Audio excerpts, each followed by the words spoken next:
on our values, when we show that we're cutting our own defense, it makes us more weak. It protests us. They're more brazen in their attacks, and our allies are less willing to... With all due respect, that's a bunch of malarkey. And why is that so? Because not a single thing he said is accurate. First of all... Be specific. I will be very specific. Most devastating efforts so that they will never happen again. And they wanted more security there. Well, we weren't told they wanted more security again. We did not know they wanted more security. What the intelligence community told us that they knew.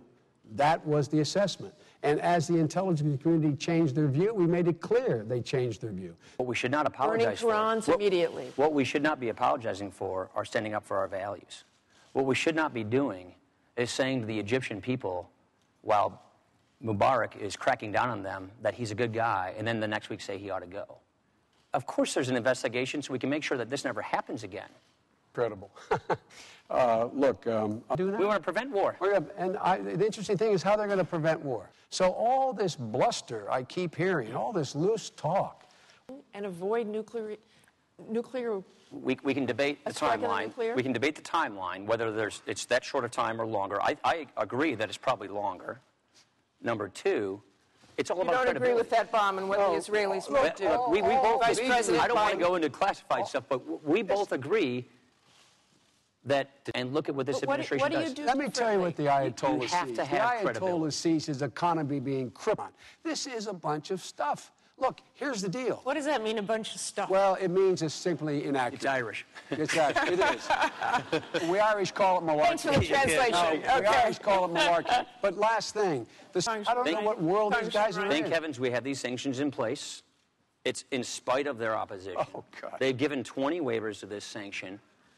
That case speaks for itself. Can you tell the American people, by the way, what's worse, another war in the Middle East? To a nuclear weapon. Which, if I'm not mistaken, Governor Romney says we should continue. If I may be mistaken, he changed his mind so often, I could be wrong. The Obama administration had projected that it would fall below 6% now after the addition of close to $1 trillion in stimulus money. In addition to that, when that occurred, what did Romney do?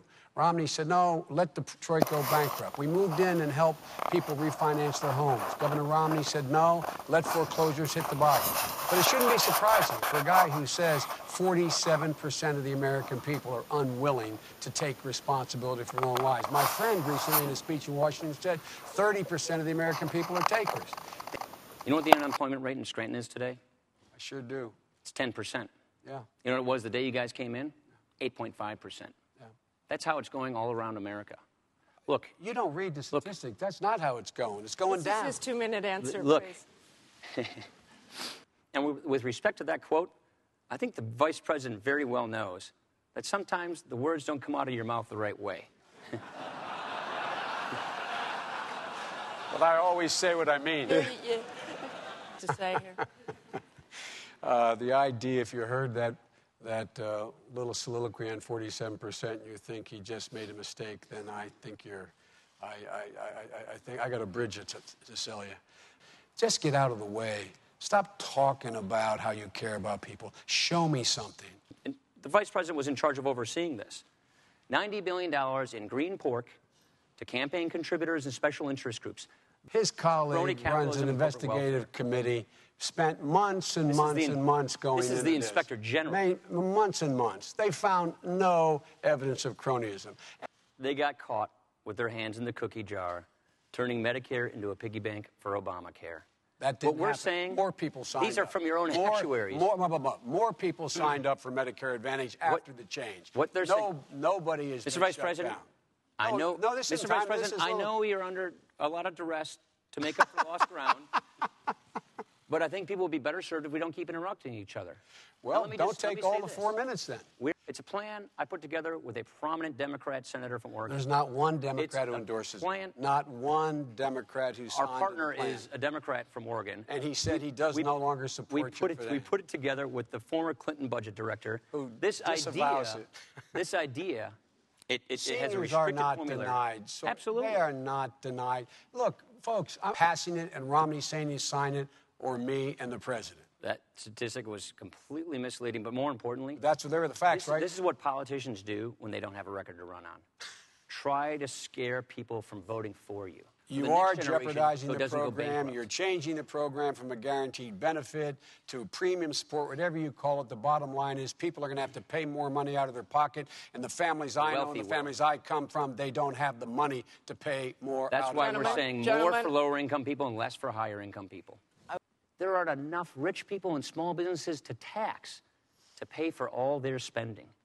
The average tax rate on businesses in the industrialized world is 25%, and the president wants the top effective tax rate on successful small businesses to go above 40%. Have the specifics, or are you still working on it, and that's why you won't tell voters? See, I understand. Do you have the specifics? Do you have the math? You know exactly what you're doing? Look at what what we're saying is here's I hope I'm going to get time to respond to this. You'll get time. Taxpayers. Not mathematically possible. It is mathematically possible. It's been done before. It's precisely what we're proposing. It has never been done before. It's been done a couple of times, actually. It has never been Jack done Kennedy before. lowered tax rates, increased growth. Ronald Reagan. Now you're Jack Kennedy. Ronald Reagan.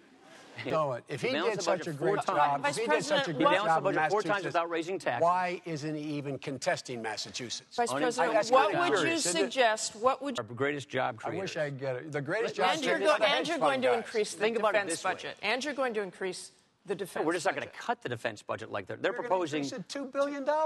That's not accurate. More than that. No, so no massive.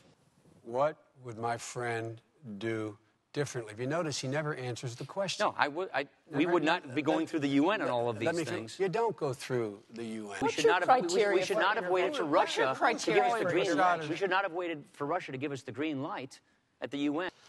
Life begins at conception. That's the Church's judgment. I accept it in my personal life. But I refuse to impose it on equally devout Christians and Muslims and Jews. And I just refuse to impose that on others, unlike my friend here, the congressman.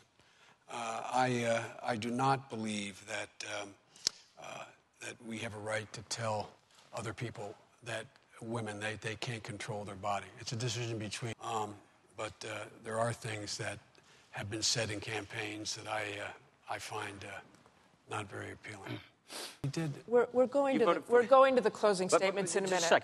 You're going to have your closing statement. Not raising taxes is not cutting taxes. And by the way, our budget, we have not spending raised by 3% a year instead of 4.5% like they propose. So not spending more money as much as they say is not a spending cut. Here just for a minute. He gets 40, I get 15. He didn't have 40. He didn't have 40. Now let me tell you is that 30% of the American people are takers.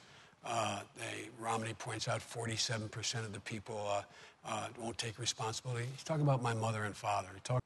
Mitt Romney and I will not duck the tough issues. And we will not blame others for the next 4 years. We will take responsibility. And we